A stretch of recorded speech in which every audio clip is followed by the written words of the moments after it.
Hey guys, it's Parsifal. I also go by Will, and we are back with another character babble. As usual, if you don't want to hear me talk and you just want to meet me and put on your own music while you watch the speed paint, go right ahead. I don't mind.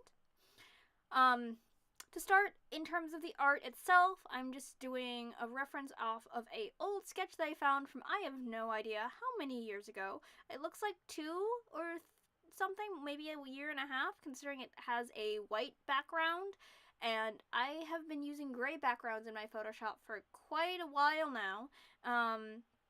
So I'm thinking this is either a year and a half to 2 years old, and I had to make a few adjustments to the actual sketch in terms of like what I was doing with like the shoulders and stuff, because I feel like that anatomy was a little bit off. It looks like I didn't like edit it quite as much as I thought I did, but still, it wasn't a super accurate sketch for what I am doing currently, and I think I also fixed the feet a little bit. I'm not positive. Looks like I am. But this is a reference for my OC Bernard.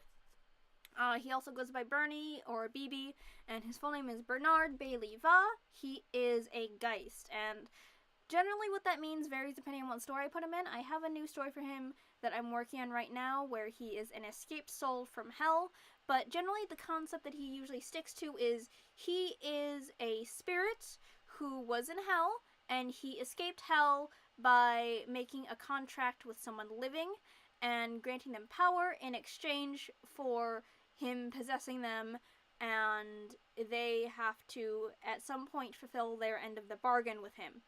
So he grants them power in exchange for him escaping hell and them completing something that he wants them to do. Usually something involving him gaining power as well. And his theme, because he was originally a World of Darkness character, he was for Geist the Sin Eater, and he was a Geist there. So he was the representation of my character's death and power, and I was using my character Vale for that. Vale is a politician, and so that plus the death that Vale had in that game influenced what his Geist looked like.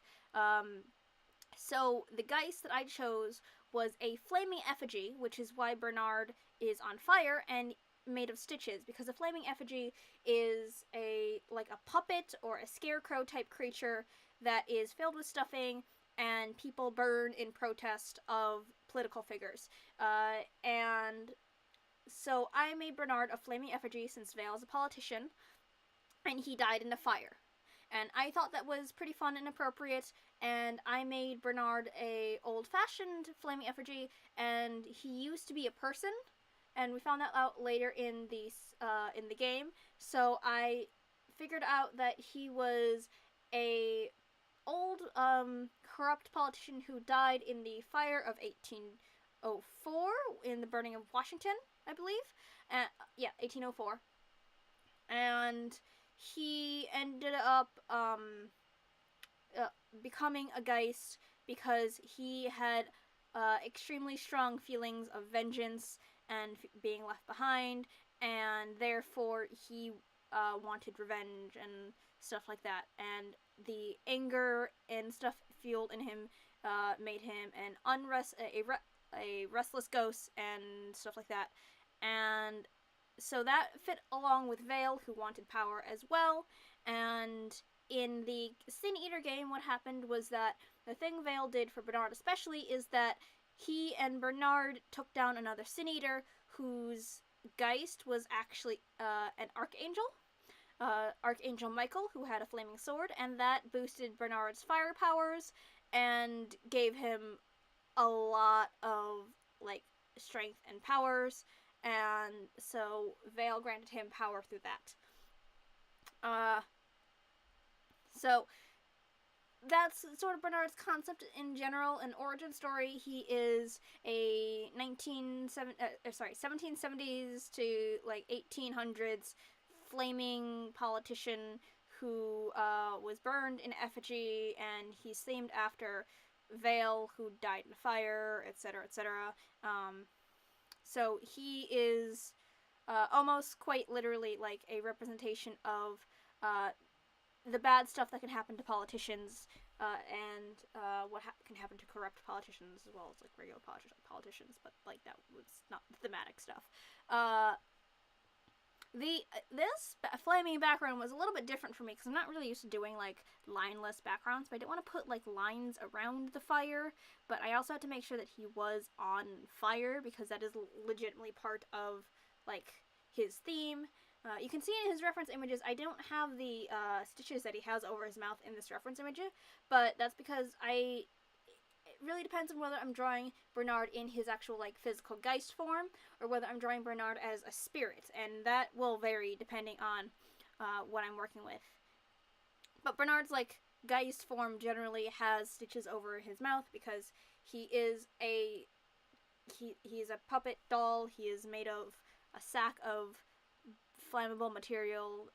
His entire face is kind of just like fabric-y. He doesn't actually have skin. That's also why all of his clothes are all stitched together, because he's no longer entirely human, so he has more of a inhuman, scarecrowy, stitched together doll-like appearance, because he is like just a really like horrendously sewn together imitation of a person at this point.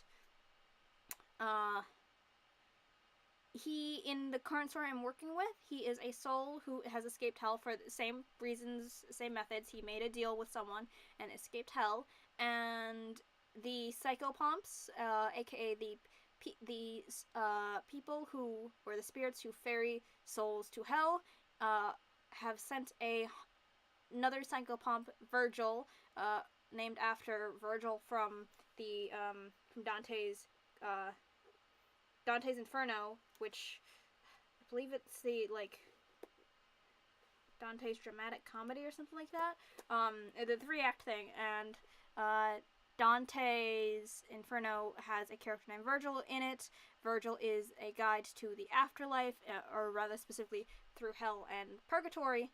So he is in the story a psychopomp, so someone who is trying to hunt Bernard down because Bernard escaped hell through making a deal. And there's also a bit of an issue because Bernard ate another psychopomp who was Archangel Michael, and that is a bit of a problem. Bernard himself as a person is a very jealous sort of person. He wants power, he doesn't like being forgotten, he does not want people to overlook him, and he is very susceptible to people stroking his ego, because he has an issue of being forgotten, and he doesn't want to be forgotten anymore. He wants to be important. He was there during the founding of the United States, and yet in his story no one remembers who he is, and no one remembered what he was doing, and he died in an attempt to gain power and keep secrets because he sacrificed his own safety for what he thought was important, and it cost him his life. Oftentimes, because of his jealousy and desire for power, he will ask people who make a deal with him to, like, find a way to get him more power or more notoriety, because if he can figure out a way to gain power and accumulate it for himself and become more powerful, then he will not be forgotten, because he will be so powerful, he will be a threat to, like, anyone he encounters, basically. And he's very jealous. He doesn't like it when people are, like, have more attention than him. But he's also very emotional. He works with Vale, and therefore also works with Vale's assistant Michelle, who originally he actually kind of liked. He had a little bit of a crush on Michelle for a little bit. Insert flaming homosexual joke here, yada yada yada.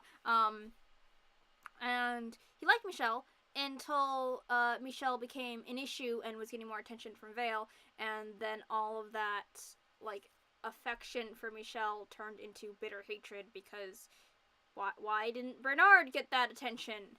Why didn't he get what Michelle had? And he is basically, like, super envious of other people's attention. He's also a glutton. Fire is very consumptive, and so Bernard is, well, besides eating other people for power, he can't turn. He physically can, but he never turns down food that he's offered because he likes to eat, he likes to drink. He's always hungry, whether it's hungry for power, hungry for food, thirsty, thirsty in the, like, relationship sense. It's very all-consuming, just like fire is, and just like jealousy is, and just like envy is. And so he has to deal with that. He doesn't really succeed because he's an antagonist, but he, like, he has a chance to learn, and he just doesn't. I haven't quite figured out an ending for his story yet, but I do know that he is the antagonist for the Psychopomp story and what his motivations are, which is a good start.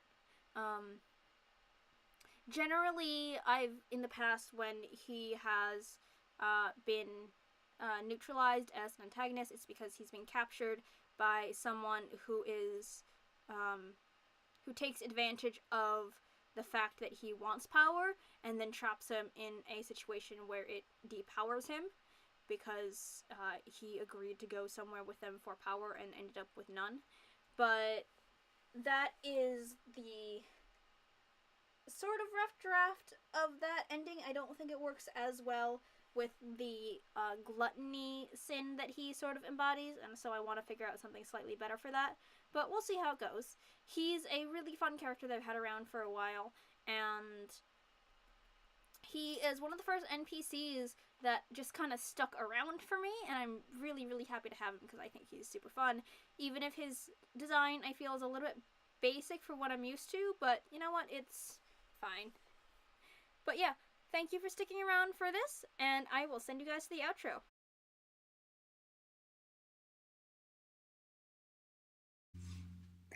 Well, that's the end of this video. As usual, if you have any questions or comments, feel free to leave them down below in the comment section, or contact me on any of my social media, which is linked in the description below. I also have my Patreon there if you guys want to throw a monthly donation at me. Thanks so much for your support. I'll see you next time. Bye!